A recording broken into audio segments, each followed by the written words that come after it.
Você está no Gastroped Talks, um canal de educação continuada em gastroenterologia, hepatologia e nutrição pediátricas. Aqui trazemos as informações mais atualizadas e relevantes para médicos e demais profissionais de saúde interessados em aprimorar seus conhecimentos nessas áreas. Nossos episódios são realizados por especialistas que compartilham trabalhos e diretrizes recentemente publicados, além de dividir sua expertise para ajudar a melhorar a qualidade do atendimento aos pacientes.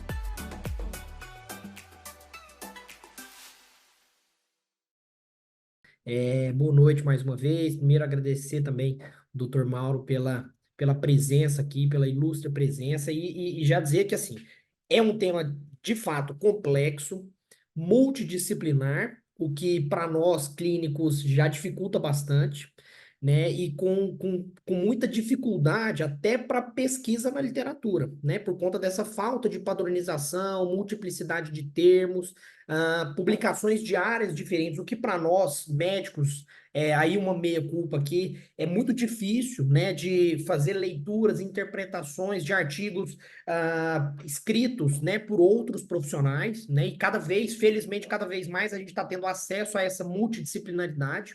Então, para a gente escolher esse tema e para a gente escolher até esse artigo, né? Porque a gente, geralmente aqui, a gente se pauta geralmente por um artigo mais amplo, né? Com definições, com consensos, e depois a gente vai para algum tema mais específico, mais voltado, mais detalhado, né?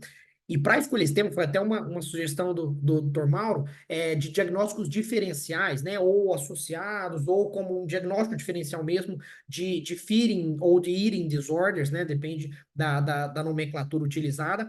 Até para achar artigos foi difícil, é complicado, né? Então, porque aí a meia culpa, assim, um artigo, esse aqui, por exemplo, né? Que é o que foi que a gente escolheu, um excelente artigo, foi publicado na Pediatrics, né? Que é um periódico para nós da pediatria, bem conceituado, um altíssimo fator de impacto. Eu até coloquei esse trecho aqui, que é um dos 100 periódicos mais citados aí de todos as bases de dados. Então, é um artigo bem conceituado. Foi feito por duas pessoas médicas, né? Então, isso já tem algumas restrições, né? Principalmente aqui de nomenclaturas e tudo. Então, o consenso, quando a gente vê o consenso que a doutora Ângela apresentou, os termos são muito mais amplos do que eles utilizaram aqui. E é um trabalho bem interessante, essa publicação foi bem interessante, que na verdade eles colocaram 4 grandes casos clínicos para exemplificar a dificuldade que é interpretar uma desordem alimentar. Eu vou colocar aqui entre aspas um transtorno alimentar ou desordem alimentar, mas todos eles aqui têm o mesmo significado, né? Não vou entrar nesse detalhe aí de nomenclatura, mas como é complexo essa associação dessas desordens alimentares com doenças orgânicas, né? Como o professor Mauro falou, a gente tende a ter uma visão mais orgânica. Quando ele chega para nós, né, especialistas, na verdade, eles já chegam com essa demanda. Ó, eu vim aqui porque meu filho não come, eu quero saber se é uma doença, o pediatra mandou porque está pensando nisso, quer saber se ele está desnutrido, se ele tem doença, alguma doença orgânica. E o nosso foco, a nossa investigação caminha para esse lado também, né? Então, se a gente parar e ter uma anamnese, a conclusão desse artigo aqui, já dando um spoiler nesses próximos minutos, é justamente essa, a gente parar, detalhar uma história alimentar mais ampla, né, a dinâmica familiar, com quem essa criança come, que tempo que ela tem para comer, a gente está vendo as dinâmicas familiares cada vez mais difíceis para a criança, a gente talvez faça muito mais diagnóstico não orgânico do que a gente está imaginando, né? Aqui, especificamente, dentre os diagnósticos diferenciais, o exemplo aqui foi a esofagite eosinofílica, né? Que é uma doença esofágica crônica que acomete mais pessoas do sexo masculino do que do sexo feminino, geralmente associada aí a toda a história de atopia familiar ou pessoal, né? A história atípica, a história atópica, né? Que essas crianças tipicamente têm. São sintomas que causam desmotilidade esofágica que causam sintomas, né, geralmente inespecíficos, dependente da idade. Crianças menores têm sintomas ainda mais inespecíficos do que adolescentes ou crianças maiores. Tem uma fisiopatologia ampla, ainda um pouco obscura, e pouco compreendida, até porque trata-se de uma doença relativamente jovem, né, há pouco tempo descrita, e tem um diagnóstico ainda pautado na necessidade da endoscopia digestiva alta com biópsia, né? Então, esse é o pano de fundo aí da esofagite eosinofílica. E das desordens alimentares aqui são muito variáveis, amplas, associadas com doenças psicológicas, psiquiátricas, comportamentais. Tem algumas fases de apresentação com idades semelhantes à esofagite eosinofílica, justificando o overlap aqui dos diagnósticos, né? E também causam sintomas de desmotilidade esofágica. São crianças com seletividades alimentares, com alterações de comportamento alimentar. Então, esses 4 casos, eles vieram de um ambulatório específico de feeding disorders, né? Lá da Universidade de Rochester. 4 casos do mesmo ano, mostrando essa inter-relação entre esses casos. Então, cada um desses 4 casos, ele descreve o caso, no final ele nos suscita uma lição para aquele caso, né? E no final a conclusão é mais ou menos geral, né? Então, vamos lá, o primeiro caso aqui são crianças maiores, né? A escolha aqui dos casos foram para crianças, acho que todas elas acima de 10 anos, se não me engano. Esse primeiro caso, uma menina de 11 anos, asmática, que veio para o ambulatório com uma queixa de que ela mastigava e cuspia os alimentos. E ela relatava isso, que ela fazia isso por medo de engasgar. Ela não teve aqui, o Dr. Mauro chamou muita atenção para esse fato, é extremamente importante, em todos os casos ele coloca isso, que essa criança foi questionada e ela não tinha preocupações com a autoimagem corporal. Mas ela teve uma perda de peso aqui significativa, ela era uma criança obesa, mas que teve uma perda de 6 quilos aqui, eles colocaram em pounds, né? Eu já traduzi, converti, uma perda de 6 quilos em 5 meses, né? Então, uma perda chamativa, né? Bem significativa. E no interrogatório ela cita que ela teve uma anafilaxia há um tempo atrás, após a alimentação de um ingrediente que ela não soube definir qual era o ingrediente que foi o diretamente responsável por esse quadro anafilático, precisou de manobra de Heimlich, está citado no quadro, no caso clínico, né? Foi suspeitado pela equipe de esofagite eosinofílica, solicitado endoscopia digestiva alta, que veio com achados clássicos de esofagite eosinofílica, com uma histologia rica em eosinófilos. Eles não descrevem em nenhum dos casos a quantidade de eosinófilos, né? Para nós, gastropets, né? A gente sabe que mais do que 15 eosinófilos por campo de grande aumento define a esofagite eosinofílica, mas ele não citou isso. Mas, classicamente, foi diagnosticado esofagite eosinofílica. Foi tratado com corticoide deglutido, uma das modalidades de tratamento aí da doença. Em 2 semanas, a criança voltou a ganhar peso, teve uma remissão completa dos sintomas. Até 3 meses depois, se não me engano, eles repetiram a endoscopia veio normal. Essa lição aqui é criança com esofagite eosinofílica clássica na biópsia, mas que se apresentou no serviço com sintomas comportamentais, né, de feeding disorders, né? Não foi aqueles sintomas clássicos, uma criança de 11 anos com disfagia, impactação alimentar, não foi esse achado florido aqui, né? Então, essa é a primeira lição. O segundo caso, um menino de 14 anos, adolescente também, com rinite alérgica, veio para esse mesmo ambulatório com uma queixa de uma perda de longa data do interesse em comer. E ele sempre foi uma criança, no histórico dele alimentar e de desenvolvimento pondero-satural, sempre foi uma criança no IMC ali, percentil 10. E teve uma perda recente de 2 quilos em um mês. Foi aventada a hipótese de uma anorexia nervosa. Esse paciente foi encaminhado para avaliação multidisciplinar. Ainda no interrogatório, eles viram que ele tinha uma constipação crônica e uma intolerância ao frio. E um sintoma de fadiga. Na avaliação dietética, ele comia lentamente, tinha uma preferência por alimentos macios e alimentos úmidos, soft aqui, e wet, como eu traduzi aqui, e que ele mastigava e engolia o alimento com força, apesar de nunca ter engasgado e de não referir medo de engasgar. A nutricionista avaliou, fez uma progressão leve da textura que essa criança comia, até pela idade. Ele teve um ganho de peso significativo para o período que eles avaliaram, mas quando aumentou a textura, ou engrossou a textura aqui, entre aspas, a criança ficou disfágica. E aí, por esse novo sintoma, eles aventaram a hipótese de esofagite eosinofílica, feito a endoscopia, que veio também com achados característicos clássicos de esofagite eosinofílica.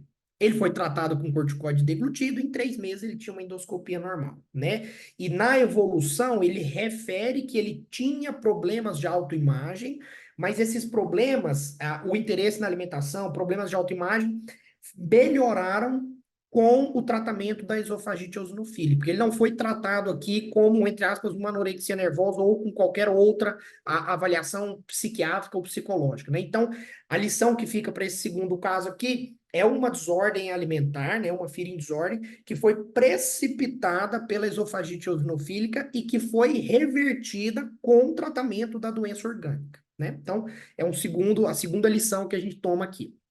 O terceiro caso, também uma adolescente de 10 anos, asmática, os casos vão ficando mais complexos. Asmática, rinite alérgica e com diagnóstico de doença do refluxo. Ela teve um relato de perda de 30% do peso corporal em 4 meses, depois de um acidente, um episódio traumático. Ela engasgou com aquelas gominhas aquelas gominhas que as crianças comem geralmente, gummy bear. Na dieta, no interrogatório da dieta, ela falava que mastigava e cuspia os alimentos depois do acidente, né? Eles aventaram essa hipótese de uma desordem alimentar, nada orgânico até então. No interrogatório sintomatológico, nas avaliações subsequentes, ela referiu que depois do acidente, e até mesmo antes do acidente, ela tinha alguns episódios de medo de deglutir e uma sensação de globos, uma sensação de alimento preso na garganta. Aí sim foi aventada a hipótese de esofagite eosinofílica, feito a endoscopia, que também veio característica de esofagite eosinofílica pelos achados macroscópicos e pela biópsia, né, pela histologia. Aqui o tratamento foi um pouquinho diferente, eles não justificam por quê, né? Para nós gastropédios, ela utilizou um inibidor de bomba de prótons e uma budesonida em cápsula. Não é a melhor forma, e o artigo cita isso, sabemos que não é a melhor forma de tratar, porque geralmente a gente usa corticoide deglutido, foi tratado de uma forma diferente, inclusive da parte da esofagite eosinofílica, ela não melhorou, mas na evolução, ela refere que teve uma melhora da sensação de globos, né, desse medo de deglutir, essa sensação ruim, mas persistiu com medo de deglutir. E aí, o mesmo ambulatório que avaliou lá atrás com uma feeding disorder, fez um diagnóstico de ARFID, né, que é o que o Dr. Mauro até comentou também, né, que por definição, né, veio como uma entidade nova no DSM-5, ele coloca que é uma restrição da alimentação com uma ausência de distorção da autoimagem corporal, né, por definição, o DSM-5 define a ARFID dessa forma. Fez um tratamento dietético e comportamental, mudou-se um pouquinho ali a dinâmica da alimentação, a consistência dos alimentos, essa criança melhorou do comportamento, mas depois eles até discutem que ela não melhorou da esofagite eosinofílica por conta do tratamento, eles tiveram que mudar para uma budesonida deglutida, enfim, mas a lição aqui é a associação dos dois diagnósticos, né? Então, uma coisa não excluiu a outra, uma coisa não beneficiou ou melhorou, ou nem piorou a outra. Elas vieram juntas e talvez precisariam aqui, o desfecho, eles não deram o desfecho completo, mas talvez aqui ela precisaria de um tratamento separado e conjunto para os dois quadros, né? O quadro de desordem alimentar e o quadro de orgânico de esofagite eosinofílica, né? E por fim, mas não menos importante, talvez mais complexo clinicamente, criança não, né? Um adolescente, adulto jovem aí de 18 anos, com doença do refluxo, com doença de Crohn, colangite esclerosante primária, transplantada 2 anos antes e com transtorno de ansiedade. Ela veio também referindo uma perda de 16 quilos em 2 anos, né, do transplante até o momento da consulta, né, caiu do percentil 75 de MC, menor do que o percentil 3. Foi aventado que essa perda de peso estava associada diretamente com as doenças orgânicas de base, ou com uma doença de Crohn descompensada, ou com uma provável esofagite eosinofílica. Não se justifica muito porque eles pensaram em esofagite eosinofílica aqui inicialmente, mas a ideia aqui era uma doença de Crohn descompensada. No próprio interrogatório dessa criança, eles viram que ela tinha uma restrição calórica de longa data, mesmo antes do transplante, e fazia atividades físicas e exercícios compulsivos. Foi-se aventada a hipótese de uma anorexia nervosa restritiva.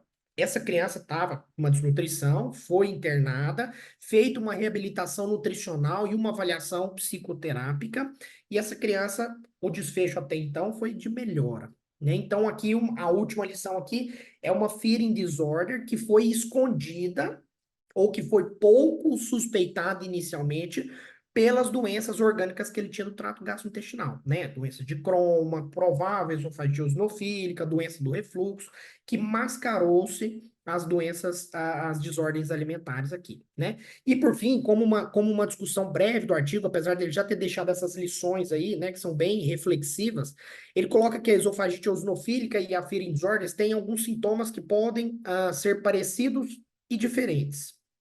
A esofagite eosinofílica, que se manifesta com transtornos alimentares comportamentais, são crianças que têm preferências por alimentos sólidos, macios, e evitam alimentos duros, né? Eles colocam, né, pães duros, carnes duras, pelo medo de engasgar. Esse é o motivo pelo qual ela adota esse comportamento. E na feeding disorder, na verdade, ela evita alguns alimentos, carnes, leites ou qualquer grupo alimentar específico, pelo medo do alto poder calórico, podendo associar ou não, aqui principalmente uma associação positiva com um distúrbio da autoimagem corporal. Por isso a importância, né, de fazer esse questionamento aí, como o Dr. Mauro bem levantou, né? E os sintomas que são comuns a essas duas entidades é a perda de peso aguda ou crônica, né? Uma perda de peso mais aguda seria mais chamativo aqui. Failure to thrive, recusas alimentares, ansiedade em torno da alimentação por medo de se alimentar, de algum evento traumático durante a alimentação. Esse hábito de mastigar e cuspir, crianças grandes com esse hábito de mastigar e cuspir, né? Então, a dica que esse termo dica foi eu que coloquei, mas na verdade foi uma conclusão do artigo, é que uma boa história clínica para nós médicos é muito importante na busca de um diagnóstico orgânico, mas quando você faz uma avaliação, você expande uma avaliação comportamental e dietética detalhada, não necessariamente num ambulatório específico para isso, porque às vezes essa criança chega para nós, gastropédicos, para o pediatra geral, né? Antes de eventualmente chegar para um ambulatório de feeding disorders, né? E questionar sobre a autoimagem corporal. Qual é a autoconsciência que essa criança ou adolescente, aí com adolescente melhor, né? Tem em relação à sua própria composição corporal, né?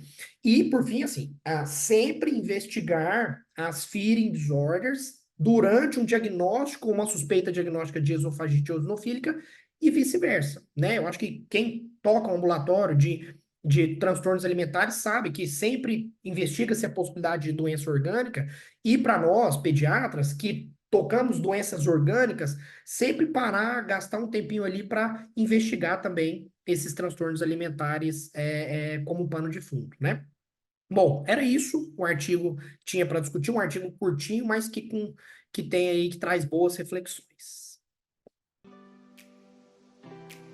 Fique por dentro das últimas novidades e descobertas em gastroenterologia, hepatologia e nutrição pediátrica no nosso canal do YouTube e também presente nas principais plataformas de podcast.